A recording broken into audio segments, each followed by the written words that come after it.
Setiap kali berangkat menuju ke medan laga, timnas Indonesia selalu dihantui sebuah pertanyaan. Mampukah timnas Indonesia menjebol gawang lawan?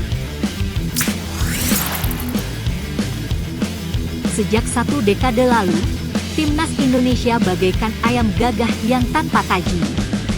Meski memiliki banyak pemain berbakat, namun timnas Garuda selalu gagal melahirkan striker-striker handal penjebol gawang lawan. Tak ayal, pasukan merah putih pun kerap kali terpelanting untuk meraih prestasi terbaik di berbagai ajang.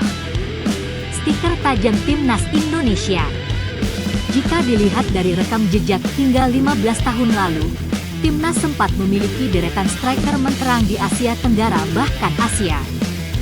Sebut saja nama Kurniawan Dwi Yulianto, Roci Putirai, Bambang Pamungkas, dan Boas Solosa.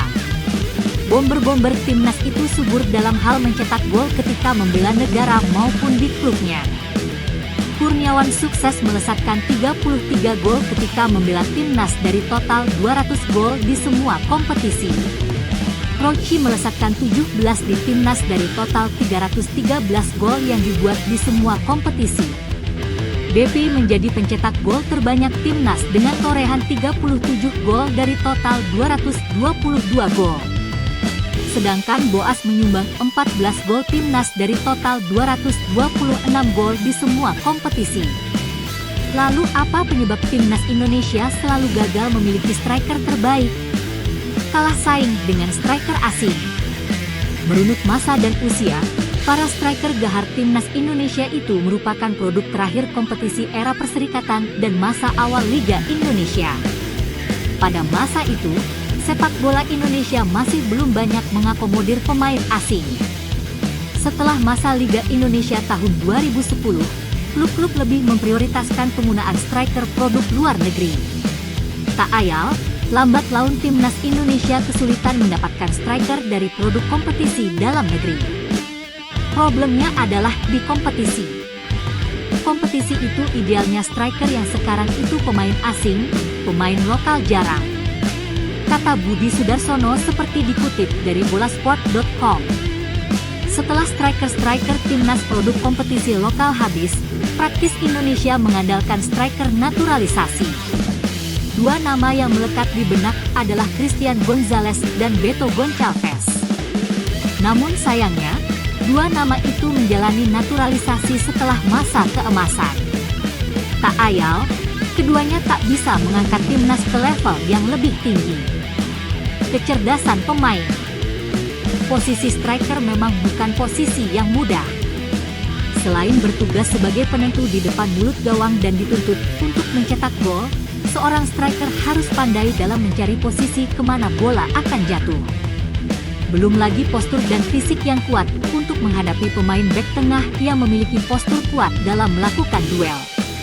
Striker Indonesia produk Liga Indonesia seperti Hoki Caraka, Ramadan Sananta ataupun Dimas Derajat memang memiliki fisik yang lumayan kuat untuk bersaing di tingkat Asia Tenggara. Namun untuk tingkat Asia, ketiga striker produk lokal itu masih butuh untuk membuktikan diri. Ramadan Sananta yang memiliki tinggi 182 cm misalnya. Dari 10 penampilan bersama timnas senior sudah berhasil mencetak 5 gol. Sedangkan Dimas Derajat yang memiliki tinggi 178 cm, dari total 13 penampilan bersama timnas senior baru mengemas 6 gol. Hoki Caraka dengan tinggi 180 cm mengemas 2 gol dari 6 penampilan di timnas senior. Selain postur dan fisik pemain, ada satu hal lagi yang diperlukan seorang striker, yaitu kecerdasan. Sayangnya, kecerdasan pemain Indonesia ini menurut pelatih Shin Tae-yong masih sangat kurang. Hal ini ditemukan saat pelatih asal Korea Selatan itu melakukan tes IQ kepada para pemain timnas Indonesia. Hasilnya, tes IQ pemain Indonesia banyak yang kurang. Menurut asisten pelatih timnas, Nova Arianto, karena IQ pemain ada yang kurang, pelatih ST melarang tim pelatih untuk memberi instruksi bagi pemain tertentu. Pemain itu tidak bisa diberikan input atau arahan yang sangat banyak. Jadi yang simpel-simpel saja. Jadi pernah satu pemain itu dimarahin itu makin ngeblank. Jadi panik karena dia enggak bisa mikir lagi, mau kemana lagi. Pekerjaan besar Yeong Ki-hun. Dengan berbagai kendala yang dihadapi, membentuk striker masa depan bagi timnas Indonesia adalah pekerjaan yang berat. Beban itu kini tersampir di pundak Yeong Ki-hun. Pelatih striker yang khusus didatangkan oleh Shin Tae-yong dari Korea Selatan itu dalam waktu yang singkat harus bisa membangun performa terbaik bomber-bomber timnas Indonesia. Pasalnya, timnas Indonesia akan menghadapi laga-laga krusial penyisihan Piala Dunia 2026. Fans timnas Indonesia sangat berharap Yeong bisa mengubah striker-striker timnas Indonesia menjadi predator gawang lawan. Harapannya tentu, timnas Indonesia bisa meraih poin sebanyaknya dan lolos ke Piala Dunia 2026 yang akan digelar di Amerika Utara. Semoga Yeong Ki-hun bisa menemukan cara untuk menajamkan lini depan timnas Indonesia.